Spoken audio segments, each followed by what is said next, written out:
Howdy folks, welcome to Nomad Boat Building. My name is Mark Reuten and I'm a wooden boat builder on Vancouver Island. And today we're going to play around with this new toy sent to me by the sponsors of this video, West System Epoxy. You can meter out epoxy using weight or volume by pouring it into mixing cups or weighing those things out.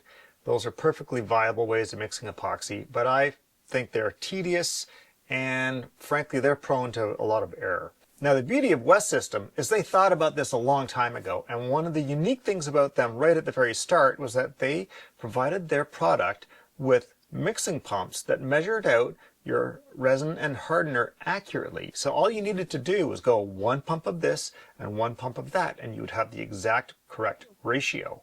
That's a huge game changer. And when I started using West System products, that alone sold me on using their epoxy over any of the other brands that were out there that really just relied on eyeballing it with volume mixes. Now, however, they do require that you always keep track of hitting this one and then hitting that one. And if you're mixing up a big batch, sometimes you might be tempted to go 1, 2, 3, 4, whatever, and then you got to do the same thing with the other one. I always trip myself up. My brain starts jumping 1 or 2 pumps ahead in the count. No matter how you do it, it is very easy to get spaced out and get it wrong. And once you do that, you've got 2 choices. You roll the dice and hope that you got it right, or you ditch the batch of epoxy. And the first choice is the wrong choice. And the second choice hurts because epoxy is not cheap. So West System has a solution for us. And in between the mini pumps and the big professional pumps is this, the 306 metering pump. So this pump comes in 2 different varieties. The 306-25 is set up for pumping at a 5-to-1 ratio. So it's for use with the 205 fast hardener or the 206 slow hardener. The 306-23 is set up to pump at a 3-to-1 pumping ratio. So it's intended to pump the 207 special coatings hardener or the 209 extra slow hardener. It is the same pump, 2 different product numbers. So all you need to do is buy 1 unit and you can switch between those 2. Now, you can't just flick a switch and jump between those 2. It takes a little mechanical rearrangement of the parts to make that happen. But just know that you only need to buy 1 pump to be able to use it for either of those systems. Of course, you'll want to clear out the reservoirs and you'd have to do a purging of the system in order to make that pump out at the correct ratios with the correct product in them.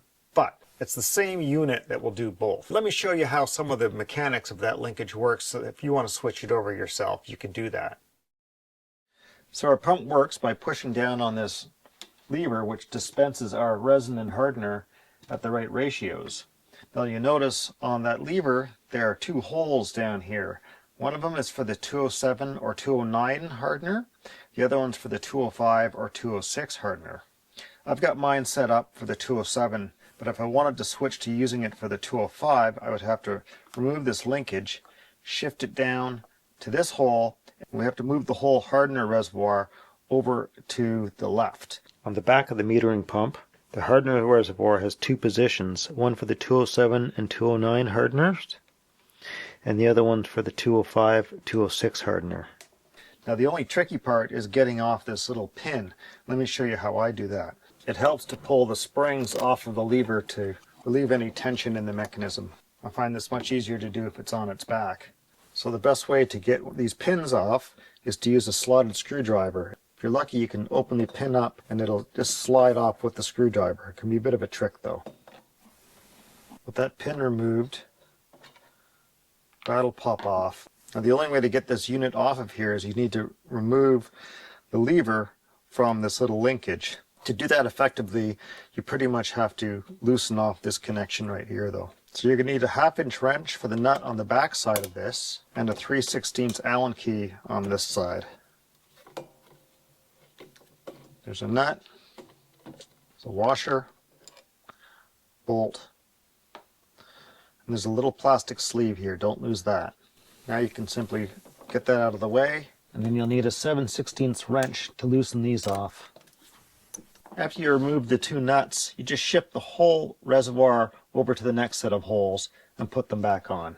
When you reassemble, you'll need another 7/16 wrench on this side of the manifold to tighten those bolts up properly. Back on this side, we reconnect the lever arm to the desired linkage here. We want the 207, 209 for the hardener I'm going to use. We have to put a little clip back on. And we'll put our fulcrum back in.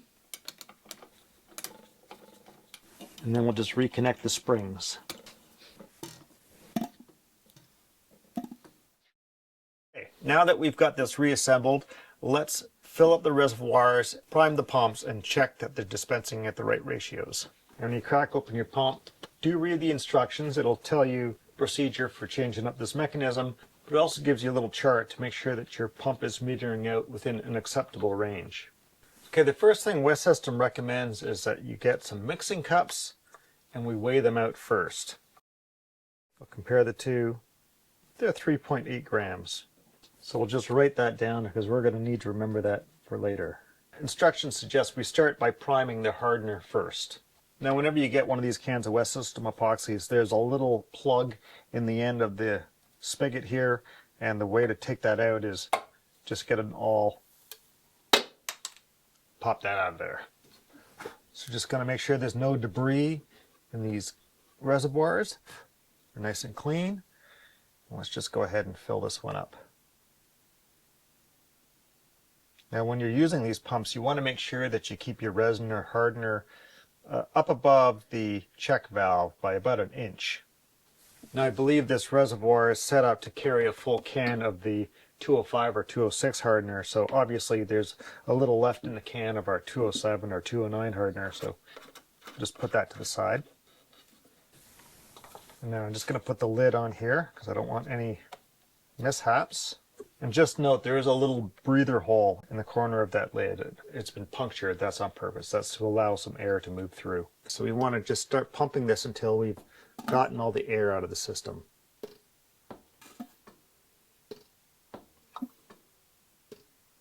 That seems pretty good. You might notice that it seems to dispense on the upstroke, not on the downstroke. And if you're using epoxy that's been sitting around and it's gotten cold, the suggestion is you pause on the downstroke to make sure that epoxy is moving through the spigots properly. Now there's quite a distance here between these two spigots and I don't want to have any mishaps, so I think I'm going to find some blocking to put underneath here for the moment. Here we go, the shoebox should help. Now we'll crack open the resin and fill that reservoir. I find these can lids can be a little tight sometimes, and with gloves on I can't get a grip, so a little mechanical assistance doesn't hurt.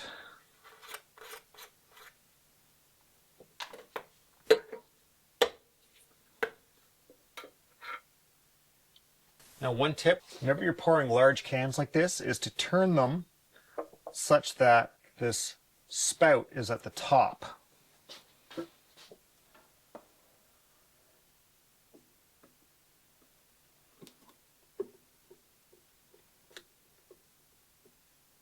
Once you got it started, you can roll it over the other way.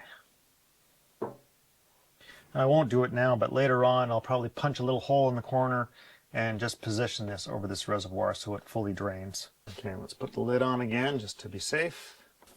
Okay, now I just want to make sure that I'm dispensing into two different pots here, so I'll spread those spigots apart a little bit.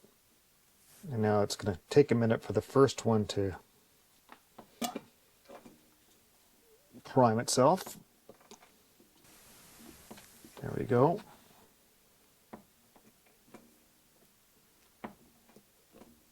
Okay, I'd say those are primed. I'm going to get some fresh cups in order to do the measuring.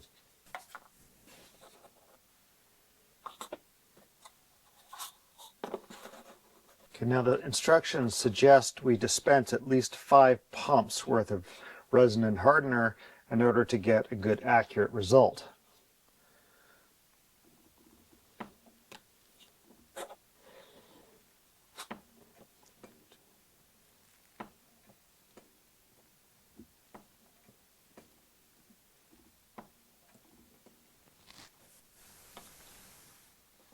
Okay, so this says 80.7 grams, 80.7, and we need to subtract the cup, 76.9 grams.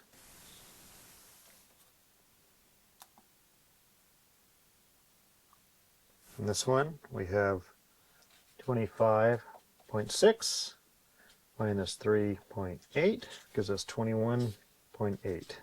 So we need to divide the net weight of the resin by the net weight of the hardener to find the ratio of resin to hardener.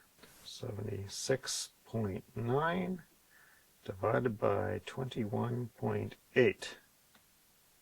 And we get 3.52. So I have to compare that to the maximum minimum ratios over here. So for the 207 hardener, it's 3.3 to 1 or 4.1 to 1. So we got 3.5 to 1. So that's right within that ratio, so we're good. And we can do this by volume as well, but it's less accurate than doing it by weight. Okay, so now that we're done, we can just pour our resin back into the reservoir.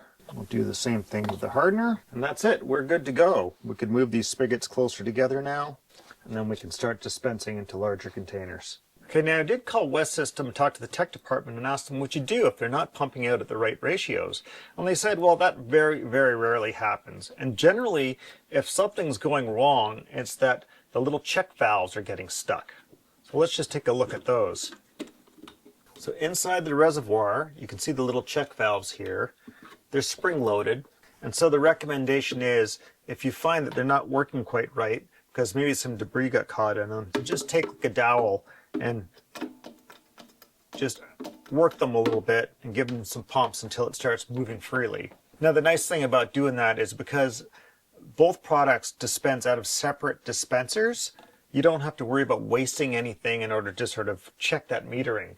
All you need to do is make sure that you're dispensing into separate containers such that you can pour those contents back into the reservoirs when you're done. All right, now that I have this new toy, it's time to put it through its paces. So I've got to put a coat of epoxy over the whole hull of my boat here. I got some of these West System 805 mixing cups, 16-ounce cups. What's nice about them is they're a nice flexible plastic, so any leftover epoxy will pop right out of them after it cures. And they got a nice crisp flat bottom in it, so compared to like a yogurt container that's got the little ridges in the bottom, it's easier to get stuff out of the bottom and make sure everything's mixed up properly. So these dispense a ½ ounce of mixed resin at a time, compared to the mini pumps, which actually dispense a full ounce of resin each time. So I'm going to have to get used to that. So I'm going to be pumping out twice as much as I normally would. My usual process is to never pump out more than about 10 shots at a time. So we'll start with that and we'll see how that goes. So that means 20 of these pumps.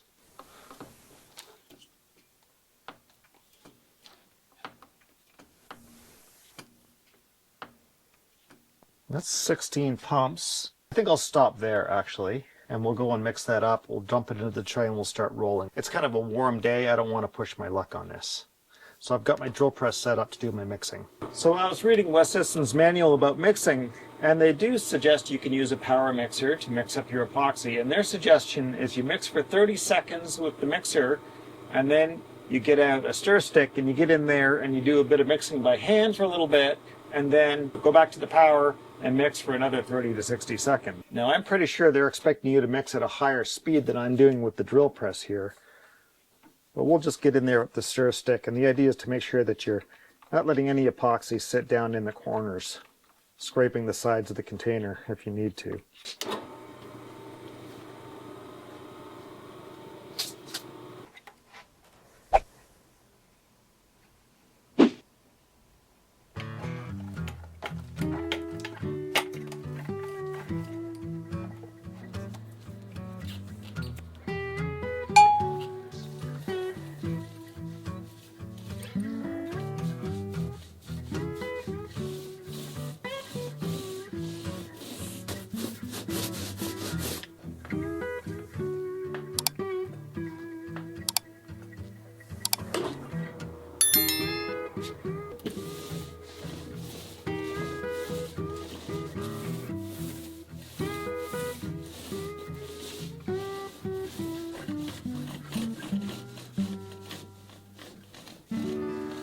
All right, so that went really well. Now, once I got this pump up and rolling, I noticed an immediate and eye-opening increase in efficiency in mixing epoxy. Much, much more so than I expected. You wouldn't think it makes that much of a difference between going pump, pump, with two different things into a cup as opposed to going pump. But it does. I need some more epoxy. Boom, boom, boom. I got it up and rolling. Like there's a marked improvement in efficiency. So despite the fact that West System gave me those pumps, if I used regular epoxy in volumes, like if I was always doing big glue ups or I'm mixing up 10 or more pumps of epoxy routinely, I'd go out and buy another one of these in a heartbeat. Right after using those pumps, I went back to doing something with the mini pumps, with mixing another batch, got spaced out, and suddenly I found myself not knowing whether or not I had just pumped the resin or just pumped the hardener, and I had to throw out the batch. Now there's a lot of great epoxies on the market, but West System pioneered its use in wooden boat building. They took these 50-gallon barrels of chemicals you could only buy from an industrial supplier, and they reimagined them and repackaged them up so that they're accessible and user-friendly to you, the home builder, and a professional alike. They not only made it user-friendly, but they also developed a wide range of products so that you could use West System for just about any application in wooden boat building. All right, I hope this has been useful to you. I want to thank you all for watching, especially want to thank my followers on Patreon for making these videos possible. And lastly, of course, I want to thank West System for sponsoring this video. I've been using West System products for 30 years. I stand behind them 100%. You can too. So long as you read the instructions. Ciao for now, folks.